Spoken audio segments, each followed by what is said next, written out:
नमस्कार दोस्तों, मैं आशीष मिश्रा आपके अपने YouTube channel tuition tutorial by engineer Ashish Mishra में स्वागत करता हूं। मेरे प्यारे दोस्तों, मुझे आशा है पूर्ण विश्वास है कि इस महामारी के दौर पे आप लोग जहां भी होंगे सुरक्षित होंगे, साथ ही साथ अपने परिवार को भी सुरक्षित रख रहे होंगे, अपने आस पड़ोस के लोगों को भी सुरक्षित रख रहे होंगे। मेरे प्यारे दोस्तों, इसके आज जो हम लोग पढ़ने वाले हैं flow chart of real number part 2 में, यहाँ पर हम लोग रेशनल नंबर मेरे दो प्यारे दोस्तों, इसके पहले हमारा flow chart of real number part 1 की वीडियो आई थी, जिसमें हम लोगों ने प्राइम नंबर पढ़ा था, कंपोजिट नंबर पढ़ा था, इवन नंबर पढ़ा था, ऑड नंबर पढ़ा था, होल नंबर पढ़ा था, नेचुरल नंबर पढ़ा था, इंटीजर और नॉन इंटीजर्स के बारे में जाना था। मेरे प्यारे दोस्तों, उस पर एक वाक्य मुझसे गलत निकल गया था, तो उसको सुधार कर लीजिएगा। मैंने वहां पर बोल दिया था कि all whole number is a natural number but all natural number is not a whole number, जबकि होना इसका उल्टा चाहिए था। लिखिए क्या इसमें लिखना है, लिखिए all natural number is a whole number but all whole number is not a natural number, क्योंकि whole number में क्या होता है, जीरो हमारा इंक्लूड होता है, जो कि नेचुरल नंबर पे नहीं होता है। ठीक है, तो जीरो क्या होता है, होल नंबर पे होता है, नेचुरल नंबर पे नहीं होता है। तो इस वजह से सभी नेचुरल नंबर मेरे होल नंबर हो सकते हैं, लेकिन सभी होल नंबर नेचुरल नंबर नहीं हो सकते। मेरे प्यारे दोस्तों, आज के वीडियो में हम लोग रेशनल नंबर के बारे में पढ़ेंगे। तो आइए देखिए, आपके सामने ये फ्लो चार्ट दिख रहा होगा। देखिए, कॉम्प्लेक्स नंबर के बारे में हमने पिछले वीडियो में बता दिया है, और हमने ये भी बताया था कि कॉम्प्लेक्स नंबर हमारे दो पार्ट में डिवाइड होते हैं, एक रियल नंबर और दूसरा इमेजिनरी नंबर।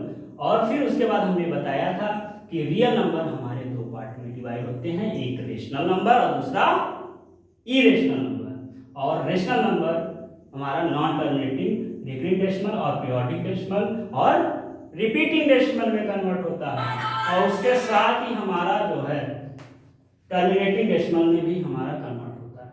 ठीक है मेरे प्यारे दोस्तों, अब आप हेडिंग डालिए रेशनल नंबर। क्या डालिए, rational number.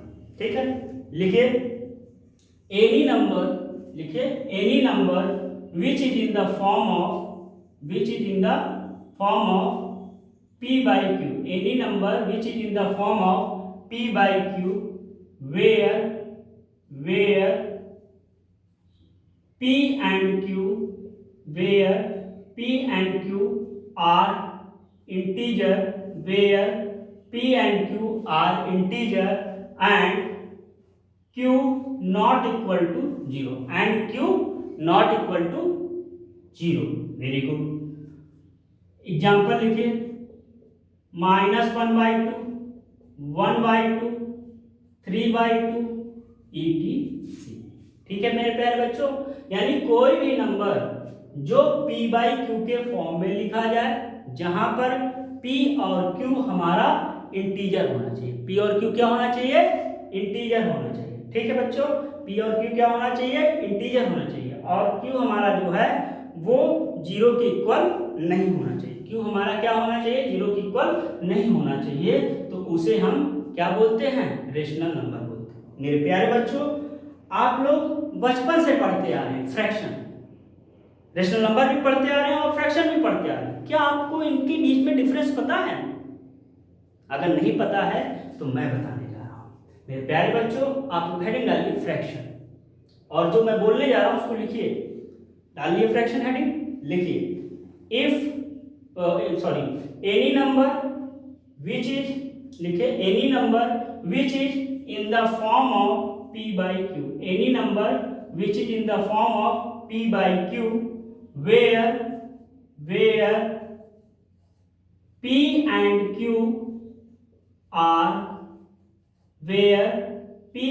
q are whole number, p and q are whole number and q not equal to 0 and q not equal to 0। Example 1/2, 3/2, 5/2 etc। तो क्या आपने डिफरेंस देखा मेरे बच्चों, कि जो हमारा रेशनल नंबर है वहां पर p और q क्या है, हमारा इंटीजर है, क्या है, इंटीजर है, जबकि हमारा जो फ्रैक्शन है वो क्या है, होल नंबर है। क्या है, होल नंबर। तो यही डिफरेंस होता है हमारा रेशनल और फ्रैक्शन में। तो यहां से हम ये कह सकते हैं, क्या कह सकते हैं, कि सभी फ्रैक्शन हमारे रेशनल नंबर हो सकते हैं, यानी all fraction is a rational number but all rational number is not a fraction, because जो रेशनल नंबर निगेटिव्स होंगे वो हमारे फ्रैक्शन में इंक्लूड नहीं होंगे। ठीक है बच्चों। अब उसके बाद एक और डेफिनेशन होती है हमारी रेशनल नंबर की, उसको भी आप नोट कर लीजिए। लेकिन उसको बताने से पहले हम आपको दो चीजें बताना चाहेंगे। देखिए, अभी हम लोगों ने बताया कि रेशनल नंबर हमारा क्या होता है। रेशनल नंबर हमारा दो पार्ट में डिवाइड होता है, एक नॉन टर्मिनेटिंग रिकरिंग डेसिमल और पीरियोडिक डेसिमल। एक नॉन टर्मिनेटिंग रिकरिंग डेसिमल और पीरियोडिक डेसिमल और वेरी गुड रिपीटिंग डेसिमल, और दूसरा क्या है, टर्मिनेटिंग डेसिमल। ठीक है। तो अब हम जानेंगे कि टर्मिनेटिंग डेसिमल होता क्या है और नॉन टर्मिनेटिंग रिकरिंग डेसिमल और पीरियोडिक डेसिमल और रिपीटिंग डेसिमल क्या होता है, इनके बारे में जानेंगे। सबसे पहले हम टर्मिनेटिंग डेसिमल के बारे में जानेंगे। टर्मिनेटिंग डेसिमल का मतलब होता है जो टर्मिनेट हो जाए। टर्मिनेट का मतलब समाप्त होना होता है, खत्म होना होता है। जैसे कि बच्चे, कोई भी हमारे पास फ्रैक्शन है 1/2 या रेशनल नंबर है 1/2, तो हम यहां पर 2 को क्या करेंगे, 2 को 1 से डिवाइड कर देंगे। क्या करेंगे, 2 को 1 से डिवाइड कर देंगे। यहां पर हम 0 लगाएंगे, पॉइंट बढ़ाएंगे, यहां 0 लगाए, ठीक है। 2 5 या 10, हमारा डिवीजन पूरी तरह समाप्त हो गया। क्या हो गया, पूरी तरह समाप्त हो गया। तो ये जो हमारा कहलाएगा, ये हमारा टर्मिनेटिंग डेसिमल कहलाएगा। क्या कहलाएगा, टर्मिनेटिंग डेसिमल। ठीक है मेरे प्यारे बच्चों। अब उसके बाद दूसरा आता है नॉन टर्मिनेटिंग रिपीटिंग डेसिमल। क्या आता है, non terminating repeating decimal. Non terminating repeating decimal क्या होता है, या नॉन टर्मिनेटिंग रिकरिंग डेसिमल क्या होता है। नॉन टर्मिनेटिंग रिपीटिंग डेसिमल क्या होता है और नॉन टर्मिनेटिंग रिकरिंग डेसिमल क्या होता है, कि जैसे कि हमारे पास 1/3 है। क्या है, 1/3 है। तो जब हम 3 को 1 से डिवाइड करेंगे, यहां पॉइंट लगाए, 0 बढ़ाए, 3 3 या 9, 1 बचा, फिर यहां पर हम 0 बढ़ाए, 3 3 या 9, फिर 1 आया, यहां पर 0 बढ़ाए, 3 3 या 9। इस तरह आप चाहे जब तक करें, जीवन भर करेंगे, लेकिन समाप्त नहीं हो जाएगा, हमारा 3 3 3 3 3 रिपीट होगा। तो इसको हम बोलेंगे नॉन टर्मिनेटिंग रिकरिंग डेसिमल और पीरियोडिक डेसिमल और रिपीटिंग डेसिमल। ठीक है मेरे प्यारे बच्चों, ये चीजें बोलेंगे। अब मेरे प्यारे बच्चों, एक बात यहां पर और बतानी है मुझे, कि कब कैसे हम पहचानेंगे कि हमारा टर्मिनेटिंग डेसिमल है और कैसे हम पहचानेंगे कि कोई फ्रैक्शन हमारा नॉन टर्मिनेटिंग रिकरिंग डेसिमल है। तो मेरे प्यारे बच्चों, टर्मिनेटिंग डेसिमल को पहचानने का तरीका है कि कोई भी हमारा जो फ्रैक्शन है जो p/q के फॉर्म में लिखा हुआ है, ठीक है, जो भी हमारे रेशनल नंबर जो कि p/q के फॉर्म में लिखे हुए हैं, तो वहां पर हमारा p और q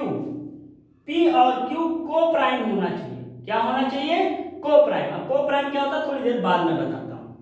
p और q हमारा को प्राइम होना चाहिए, और वहां पर जो ये q है, q मतलब डिनोमिनेटर, ये q जो है वो 2 की पावर m इंटू 5 की पावर n के फॉर्म में होना चाहिए। 2 की पावर m और 5 के पावर इंटू 5 के पावर n के फॉर्म में होना चाहिए, जहां पर m और n हमारे क्या हैं, where m and n non negative integer होना चाहिए। नॉन नेगेटिव इंटीजर होना चाहिए। नॉन नेगेटिव इंटीजर का मतलब पॉजिटिव इंटीजर्स होने चाहिए, तभी वो हमारा टर्मिनेटिंग डेसिमल कहलाएगा। क्या कहलाएगा, टर्मिनेटिंग डेसिमल। समझ में आ गई मेरे प्यारे बच्चों। मेरे प्यारे बच्चों, अब आता है कि हमारा नॉन टर्मिनेटिंग रिकरिंग डेसिमल और पीरियोडिक डेसिमल कैसे पहचानें। नॉन टर्मिनेटिंग रिकरिंग डेसिमल और पीरियोडिक डेसिमल कैसे पहचानेंगे? तो मेरे प्यारे दोस्तों, उसके लिए भी यही है कि p बाई क्यू के फॉर्म में हो, बस वहां पर क्या हो कि जो q हो और p और q हमारा को प्राइम नंबर होना चाहिए और q नॉट इक्वल टू हमारा 2 की power m into 5 power m के फॉर्म में होना चाहिए, जहां पर m और n हमारा नॉन नेगेटिव इंटीजर है। ठीक है, अब बात आती है कि कुछ बच्चे एक एग्जांपल ले लेते हैं, उसके बाद आगे चलते हैं। जैसे कि अभी हमारे पास आया 4/5। अब ये इसमें हमारा टर्मिनेटिंग डेसिमल है या नॉन टर्मिनेटिंग रिकरिंग डेसिमल है? तो मेरे प्यारे बच्चों, हम इसको लेते हैं। ये हमारा क्या है? q है, और q हमारा क्या है? 5 की पावर 1 के फॉर्म में है। और हमने क्या बताया था कि वह 2 की पावर m के फॉर्म में हो या 5 की पावर n के फॉर्म में हो। मेरे प्यारे बच्चों, आप तो कहोगे कि 5 की पावर n के फॉर्म में है, लेकिन 2 नहीं है। 2 भी है। 2 किस तरह है? हमारा यहाँ पर 1 है, इसको 1 लिख सकते हैं, और 1 को हम लिख सकते हैं 2 की पावर 0। क्या लिख सकते हैं? 2 की पावर 0, यानी ये इस फॉर्म में है। इसका मतलब कि ये हमारा क्या है? टर्मिनेटिंग डेसिमल है। इसमें क्या है? Terminating decimal. मेरे प्यारे बच्चों, अब इसके बाद हम लोग आगे आते हैं, नॉन टर्मिनेटिंग की बात करते हैं। तो नॉन टर्मिनेटिंग रिकरिंग डेसिमल की बात करते हैं। नॉन टर्मिनेटिंग रिकरिंग, तो वो अभी हमने बताया 1/3 ही ले लीजिए। तो यहाँ पर q हमारा क्या है? q हमारा है 3। तो यहाँ पर 2 और 5, 2 की पावर m और 5 पावर n का फॉर्म नहीं है यहाँ पर। ठीक है, अगर आप 1 भी रखेंगे तो यहाँ पर केवल 2 आएगा या 5 आएगा। ठीक है, लेकिन इनमें से एक टर्म्स नहीं आएगा, इस वजह से ये हमारा इसके बराबर नहीं है। ये हमारा जो है 2 की पावर m और 5 की पावर n के फॉर्म में नहीं है, इसलिए ये हमारा नॉन टर्मिनेटिंग रिकरिंग डेसिमल है या पीरियोडिक डेसिमल है या टर्मिनेटिंग डेसिमल है। मेरे प्यारे बच्चों, अब आप लोग हेडिंग डालिए को प्राइम नंबर। क्या हेडिंग डालिए? को प्राइम नंबर। लिखिए, if the only factor of two number a and b, if the only factor of two number a and b is 1, then a and b are co-prime number.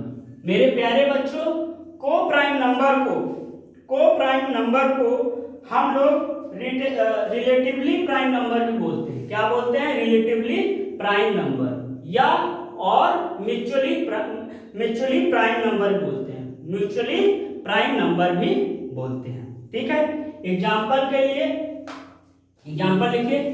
Example हो गया हमारे पास जैसे कि 2 और 3, ये हमारा को प्राइम नंबर है। क्यों को प्राइम नंबर है?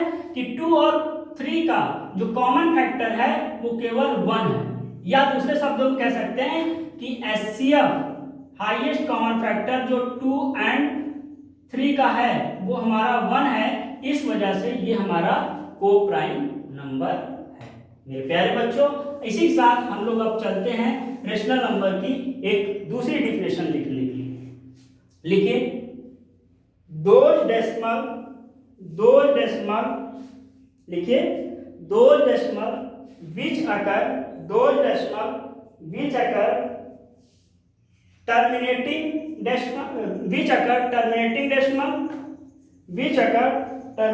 decimal or repeating terminating decimal or non-terminating repeating decimal, non-terminating recurring decimal or periodic decimal is known as rational number, समझ में आया मेरे प्यारे दोस्तों? ठीक है, उसके बाद आप उसके नीचे एग्जाम्पल लिख सकते हैं। एग्जाम्पल में हमारा हो जाएगा 0.5 हो गया, 0.75 हो गया, 0.25 हो गया, ETC। ये सब हमारे क्या हैं? ये सब हमारे रेशनल नंबर्स हैं। या हम यहाँ पर एक चीज और लिख सकते हैं, 0.3 के ऊपर बार, या लिख सकते हैं 0.125 के ऊपर बार। तो ये सब चीजें हमारे क्या हैं, रेशनल नंबर्स हैं। ठीक है मेरे प्यारे बच्चों, इसी के साथ रेशनल नंबर का टॉपिक समाप्त हुआ। इसी के साथ रेशनल नंबर का टॉपिक समाप्त हुआ।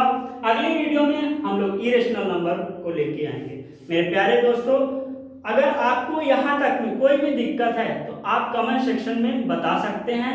आपने यहाँ तक हमारा साथ दिया, इसके लिए आपको बहुत बहुत धन्यवाद। बाय बाय दोस्तों, भगवान आपको सुरक्षित रखे।